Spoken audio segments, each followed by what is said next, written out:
Murang'a Catholic Diocese leaders are requesting Kenyans not to vote for Roots presidential candidate George Wajackoya. Led by Bishop James Wainaina, they have condemned Wajackoya, saying he is unfit to hold such a high seat as the president.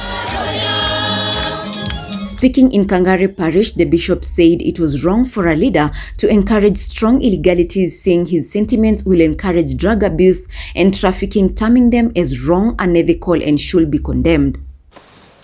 Two items of great concern that are apparently proposed by the presidential candidate are legalization of marijuana and prostitution. Moreover, we know bang is listed as illegal in the Narcotic Drugs and Psychotropic Substances Control Act, Section 3, 2, A of 1984, revised in 2012. We Kenyan people have seen how bang has destroyed our families, rendering them destitute and making them havens of unthinkable domestic violence. In some instances, recovery of affected individual persons and families has proved not only very expensive, but even impossible. Prostitution in any and all its manner of practice is immoral and leads to social decadence that is unacceptable in a sane society. In our Kenyan society, we have in the past built a religious character that is generally God-fearing. This must be protected. Such proposals would destroy what we have painstakingly nurtured over the decades, and therefore must be challenged and rejected by all of us.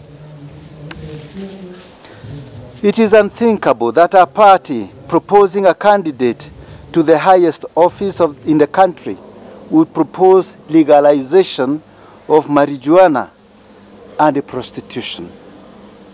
This comes a few days after the Federation of Evangelical and Indigenous Christian Churches of Kenya accused the Roots Party presidential aspirant of mocking God. This portrays a high level of depravity of our society that is now rearing up its ugly head.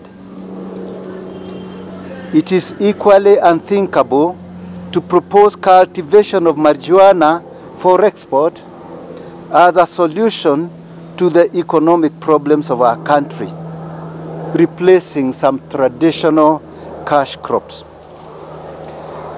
Personal integrity and discipline are requirements for leaders as enshrined in Article 73(2) of the Constitution of Kenya 2010. The character of a would-be leader who makes these proposals is highly questionable and should not find its way into the list of the eminent persons wishing to lead this country. A person who does not consider the physical and mental health of the young people of this nation or the welfare of families in Kenya does not qualify as a candidate to such a high seat as the presidency. The group claims that some promises being made by the aspirant, among them snake farming, bang growing, and legalizing prostitution, are misleading, and churches now boldly oppose him. Why are we stooping this low? History will judge us harshly if we remain quiet, if we watch and do not act. It is doubtful that the Roots Party boss proposing these things has thought about its repercussions, or maybe he does not even care after all. Those who cultivate marijuana would be exposed to its use, even to the point of addiction. Exporting a product we know to be even potentially injurious to other people is unethical. Would we really want to market our country, Kenya, as a drug export country? That would be making our Kenya to be known for the wrong reasons. Moreover, legalizing bhang would be an express way for the influx of other hard drugs that are already a menace in other countries. There have been insinuations of calling people to boycott the organized and legally instituted religious institutions. This would really be going overboard. The rebellion towards God and faith institutions in the name of liberation is highly wanting.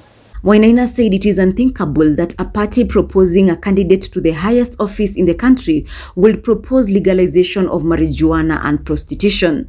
He also condemned him for insulting church leaders and calling people to boycott the organized and legally instituted religious institutions, saying this was going overboard.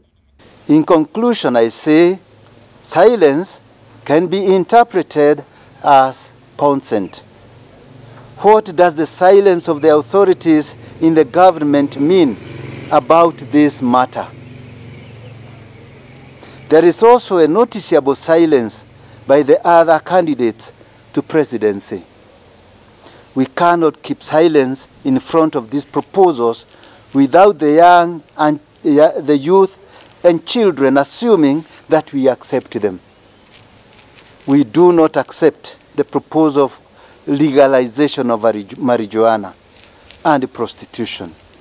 Rather, we state that they are wrong, unethical, and should be condemned.